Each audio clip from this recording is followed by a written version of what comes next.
할렐루야, 3월 19일 아침입니다. 오늘 하루도 마태복음의 말씀을 통해서 우리의 삶이 예수님을 닮아갈 수 있는 은혜가 우리 모두에게 있기를 진심으로 축복합니다. 오늘 다 함께 나눌 말씀은 마태복음 24장 29절에서 35절까지의 말씀입니다. 마태복음 24장 29절에서 35절까지의 말씀 다 함께 읽겠습니다. 그날 환란 후에 즉시 해가 어두워지며 달이 빛을 내지 아니하며 별들이 하늘에서 떨어지며 하늘의 권능들이 흔들리리라. 그때 인자의 징조가 하늘에서 보이겠고 그때 땅의 모든 족속이 통곡하며 그들이 인자가 구름을 타고 능력과 큰 영광으로 오는 것을 보리라.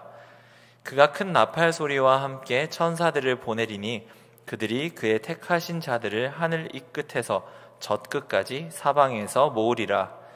무화과 나무의 비유를 배우라. 그 가지가 연하여지고 잎사귀를 내면 여름이 가까운 줄을 아나니 이와 같이 너희도 이 모든 일을 보거든 인자가 가까이 곧 문 앞에 이른 줄 알라. 내가 진실로 너희에게 말하노니 이 세대가 지나가기 전에 이 일이 다 일어나리라.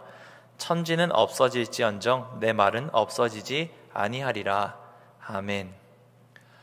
저희가 계속해서 마태복음 24장의 말씀을 보고 있습니다. 마치 마지막 때라는 표현이 자주 등장하면서 마지막이라는 때가 가까우면 어떤 일이 일어날 것인가, 그것에 대해서 예수님께서 제자들에게 말씀하여 주십니다. 그런데 저희가 이 이야기를 보면서 반드시 깨달아야 할 점이 있습니다. 그것은 이 마지막 때라고 하는 것이 정말 마지막 때이기도 하겠지만 이 제자들이 생각하던 것은 예루살렘의 마지막 때를 말하고 있습니다. 주 70년경에 예루살렘이 멸망했던 그 큰 사건을 이제 복음서의 저자들이 되돌아보면서 정말 마지막 때에 어떤 일이 일어날 것인가 말씀하셨던 예수님의 말씀을 돌이켜보는 이야기가 중심이라고 할 수 있습니다. 우리가 보기에는 상당히 낯선 표현들이 등장합니다. 오늘 표현만 봐도 해가 어두워지고 달이 빛을 내지 아니하고 별들이 하늘에서 떨어지고 이런 일들이 일어난다고 이야기하고 있습니다. 마치 저희가 신약에 있는 다른 책인 요한계시록을 살펴보면 나타나는 것 같은 이미지와 상당히 비슷하다는 것을 알 수 있습니다. 우리들은 이런 이야기들을 살펴보면서 기본적으로 갖는 감정이 어떤 두려움인 것 같습니다.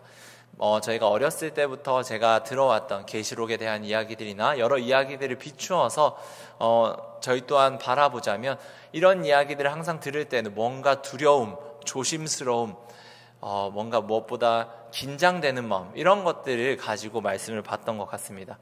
하지만 저희들이 이 말씀을 읽으면서 가장 먼저 기억해야 할 점은 이러한 말씀들이 당시 이 글을 읽던 그리스도인들에게 소망이 되었다는 점입니다. 이 글을 읽으면서 긴장감을 갖고 뭔가 어떻게 해야지? 두려움을 느꼈던 것이 아니라 위로를 느끼고 소망을 발견했다는 것이 저희가 기억해야 할 가장 중요한 점입니다. 아까 말씀드린 오늘의 본문이나 요한계시록과 같은 어떤 그런 특성을 가진 문학들을 저희들은 묵시문학이라고 하고 있습니다. 이런 묵시문학들이 왜 생겼느냐, 여러 가지 이야기들이 있지만 기본적으로는 큰 박해 속에서 환난 가운데에서 그리스도인들이 혹은 이제 그리스도인뿐만이 아니라 이 묵시문학 장르를 쓰던 다양한 사람들이 자신들의 현실을 넘어서서 하나님께서 일하실 것을 기대하고 소망하는 것을 바라면서 적은 글들이 묵시문학이라 할 수 있습니다. 그래서 그런 글들을 다 살펴보면 저희들의 입장에서는 낯설 수는 있지만 마치 천지 창조를 했던 것들이 거꾸로 되돌아가는 것 같은 느낌들이 많이 등장합니다. 해가 어두워지고 달이 빛을 내지 않고 별들이 떨어지는 것, 이런 일들은 실제로 일어나지 않지 않습니까? 이런 일들이 일어날 것이라고 이야기를 하는 겁니다. 천지를 창조했던 모든 질서들이 다 무너지고 마지막 때가 오고 나팔 소리가 나고 이 끝에서 저 끝까지 사방에서 모든 택하신 자를 모으고 하나님의 마지막 심판이 일어나는 이런 일들이 하나하나 일어나는 것, 그것이 묵시문학의 대표적인 특징이라 할 수 있습니다. 그렇다면 이 말씀을 통해서 무엇을 전달하고자 했던 것일까요? 마태복음의 기자도 이야기를 한 것이죠. 우리는 이것을 보면서 예수님께서 말씀하신 소망을 알아야 한다, 우리는 위로를 얻고 우리는 힘을 내야 한다 하는 목적이 있었던 것이죠. 왜 그렇겠습니까? 마지막 때가 가까울수록, 박해가 계속될수록, 심해질수록 어떤 일이 일어날까요? 24장 초반부에 수많은 이야기들을 했습니다. 어떤 일들이 일어나냐면 거짓 선지자들이 많이 일어나고 사람을 미혹하는 일들이 일어나고 불법이 성화할 것이고 특히 많은 사람의 사랑이 식어질 것이라 이야기를 합니다. 자꾸 고난이 커지고 박해가 심해지면 어떤 행동들이 나오기 쉽습니까? 우리가 처음 품었던 마음들을 돌이키기가 쉬운 거예요. 너무 힘든데 조금만 양보하고 갈까? 타협할까? 이런 생각들이 떠오를 수 있는 거죠. 그 가운데 자신의 마음을 판 거짓 선지자들은 이야기를 하는 겁니다. 너희들이 믿었던 것, 이게 유일한 소망이 아니라 다른 소망이 우리에겐 있다. 이것을 바라보고 나가자. 수많은 거짓 선지자들이 나타납니다. 서로가 서로를 유혹하고 속이기 시작합니다. 불법이 성행합니다. 왜 그렇습니까? 조금이라도 자기의 삶이 편했으면 좋겠거든요. 육체적인 안락을 추구하기 위해서 불법이 성하기 시작합니다. 이런 고난이 계속되고 서로를 속이고 속이다 보면 끝내 서로 안에 사랑이 식어진다 라고 표현을 하고 있습니다. 서로가 서로에게 품었던 마음들이 떨어지는 것이죠. 마음이 뜨겁게 우리가 모여서 우리가 그리스도인으로서 함께 살아가 보자. 정말 가슴 뜨거웠던 이 마음들이 조금씩 현실 앞에서 식어가는 것을 우리는 발견할 수 있습니다. 그 가운데 이야기를 하는 거예요. 지금 이 시기 우리에게 너무나 힘들 수 있다. 너무 어려울 수 있다. 하지만 우리는 이것이 어떤 징조라는 것을 알아야 한다. 우리가 징조라는 것을 깨달읍시다. 이건 단순히 힘든 게 아닙니다. 힘든 게 아니라 예수님께서 오실 날이 머지 않았다는 신호입니다. 예수님께서 오셔서 이 힘든 것들, 이 어려운 것들 모두 다 뒤엎으시고 끝내는 하나님만이 온전히 드러나는 날이 곧 올 것입니다. 곧 올 거니까 우리 조금만 더 버텨봅시다. 이런 위로의 말씀을 주었던 것이 오늘의 말씀입니다. 마지막에 마치 초자연적인 현상들이 나타날 것 때문에 두려움을 주기 위하고 긴장감을 주기 위한 것이 아니라 이 말씀을 통해서 위로를 주고 싶어 했던 것이 오늘의 말씀의 본 목적이라 할 수 있습니다. 그 가운데 저자는 이야기를 합니다. 32절 말씀 읽어보도록 하겠습니다. 무화과 나무의 비유를 배우라. 그 가지가 연하여지고 잎사귀를 내면 여름이 가까운 줄을 아나니. 아멘. 무화과 나무에 대한 비유를 들고 있습니다. 이것이 말하고 있는 무슨 심오한 뜻이 있다고 하는 것이 아닙니다. 저희가 누구나 보면 알 수 있는 것처럼 어떤 징조를 통해서 때에 대한 인식을 우리는 가져야 한다라는 것을 말하는 겁니다. 이런 불법이 성행하고 서로가 서로를 미혹하고 마음을 어렵게 하는 이 시기 속에서 우리의 마음을 놓쳐버리는 것이 아니라 사랑을 쉽게 만들어버리는 것이 아니라 우리의 마음을 조금 더 지킵시다. 어떻게 지킬 수 있을까요? 이것들이 징조라는 것을 깨달으면 우리는 마음을 지킬 수 있습니다. 지금 눈앞에 고통, 고난, 어려움, 우리 마음들을 자꾸 흔들지만 이것이 단순히 우리의 마음을 흔들기 위한 게 아니라 이것이야말로 예수님께서 오실 것을 나타내주는 징조이다. 우리에게 주는 사인이다. 라는 그 때를 알고 그 말씀을 붙잡고 나아가는 자들은 결코 마음이 흔들리지 않고 사랑이 식지 않을 수 있다라고 오늘 본문은 이야기하고 있습니다. 마지막에는 이렇게 이야기를 하고 있습니다. 34절, 35절 말씀 읽어보도록 하겠습니다. 내가 진실로 너희에게 말하노니 이 세대가 지나가기 전에 이 일이 다 일어나리라. 천지는 없어질지언정 내 말은 없어지지 아니하리라. 아멘. 이 세대가 지나가기 전에 다 일어날 것이다. 실제 예루살렘의 멸망이 주 70년에 일어났습니다. 어떤 그것을 말하기도 하고 당시에 어떤 예수님께서 다시 오실 것을 어떤 임박하게 기다렸던 그럴 것이라 기대했던 사람들의 신앙이 반영된 글이라고도 할 수 있습니다. 하지만 저희가 무엇보다 기억해야 할 것은 35절 말씀입니다. 천지가 없어질지언정 무엇이 없어지지 않는다고 합니까? 내 말은 없어지지 아니할 것이다. 모든 것이 다 사라진다 하더라도 남는 것 한 가지가 있는데 그것이 무엇이냐면 바로 예수님의 말씀, 하나님의 말씀은 남을 것이다 이야기를 합니다. 한마디로 예수님의 말씀, 하나님의 말씀이 이 모든 것의 근간이 된다고 하는 것입니다. 천지창조를 했던 씬을 떠올려 보시길 바랍니다. 예수님께서 빛이 있으라 말씀하기 전에 세상은 어떠했습니까? 무질서였고 혼란이었고 혼돈밖에 없었습니다. 공허함이 가득 차 있었습니다.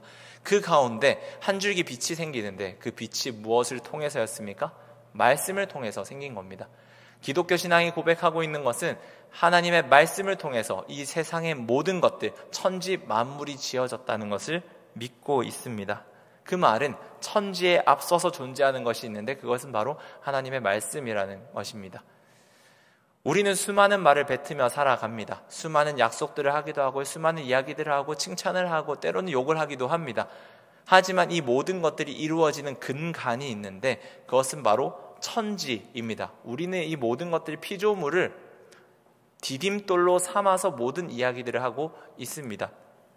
이게 무슨 말이냐? 간단히 예를 들어보도록 하겠습니다. 제가 약속을 했다고 생각해 보겠습니다. 누구와 약속을 합니다. 내일 우리가 A라는 식당에서 만나자. 이 말이 성립될 수 있었던 것은 이유가 무엇일까요? A라는 식당이 있기 때문인 거죠. 우리가 서로 알고 있다는 전제하에 A라는 식당이 존재한다는 전제하에 우리는 그 약속을 할 수 있습니다. 어느 날 그것인 줄 그렇게 약속을 하고 갔는데 A라는 식당이 사라져버렸다고 생각해 보십시오. 우리의 약속은, 우리의 말은 더 이상 의미가 있을 수 없습니다. 왜냐? 우리의 약속, 우리의 말은 그 A라는 식당 하에서 말을 했기 때문입니다. 우리가 살아가면서 하는 모든 말들, 이야기들, 모든 문화들은 다 천지라는 디딤돌 위에 세워져 있습니다. 이것이 사라지면 우리 말은 남아있을 수 있는 게 없습니다. 그럼에도 불구하고 이야기를 하는 거예요. 모든 천지의 모든 것들이 다 사라진다 하더라도 말이 남을 수 있는데 누구의 말이 남느냐? 하나님의 말씀만큼은 남는다. 왜 그럴까? 하나님의 말씀은 오히려 천지를 존재하게 만들었던, 천지를 만들었던 말씀이 하나님의 말씀이기 때문입니다. 그런 의미에서 우리는 우리의 신앙을 돌아봐야 합니다. 우리는 이렇게 이야기를 합니다. 예수님께서 주신 말씀을 붙들고 살아가겠습니다. 하나님께서 주신 말씀을 붙들고 오늘 하루 살아가겠습니다. 이런 말 얼마나 많이 저희가 뵀습니까? 근데 이 말을 얼마나 큰 고백이고 깊은 고백인지 우리 모두가 깨달을 수 있기를 축복합니다. 우리가 믿는다고 고백하는 예수님의 말, 하나님의 말씀, 이것들은 천지가 없어진다 할지라도 사라지지 않는 것이 하나님의 말씀입니다. 그렇게 우리가 하나님의 말씀을 붙들고 살아갈 수 있는 것이죠. 우리는 세상 사람들은 다른 많은 것들을 붙들고 살아가지 않습니까? 명예를 붙들고 돈을 붙들고 수많은 우리가 알지 못하는 무언가들을 붙들고 살아갑니다. 그럼에도 불구하고 천지가 사라진다면 그것들은 다 날아가 버립니다. 천지가 사라진다 하더라도 날아가지 않는 것, 끝까지 남아있는 것, 그것은 바로 하나님의 말씀입니다. 우리가 예수님의 말씀을 붙잡고 살아간다는 것이 이런 깊은 의미가 있습니다. 얼마나 큰 고통이 다가오더라도, 고난이 온다 하더라도, 어려움이 찾아온다 하더라도 그것을 넘어낼 수 있는 힘이 있는데 그것은 바로 하나님의 말씀, 하나님의 그 위로와 소망의 말씀을 붙잡고 나아가는 것이다. 마태복음 24장의 말씀은 이야기를 합니다. 사랑하는 광장교회 성도 여러분, 오늘 하루 하나님께서 여러분에게 주신 그 말씀을 붙잡고 살아갈 수 있기를 진심으로 축복합니다. 우리가 매일 했던 고백이지만 그 하나님의 말씀이 얼마나 깊고 얼마나 크고 천지가 없어지더라도 남아있게 되는 아름다운 말씀이며 힘있는 말씀인지를 기억하시면서 붙들고 오늘 하루 살아가는 저와 여러분이 되길 진심으로 축복합니다. 기도하겠습니다. 주님, 마태복음 24장 말씀을 통해서 성도들에게 위로를 주심을 감사합니다.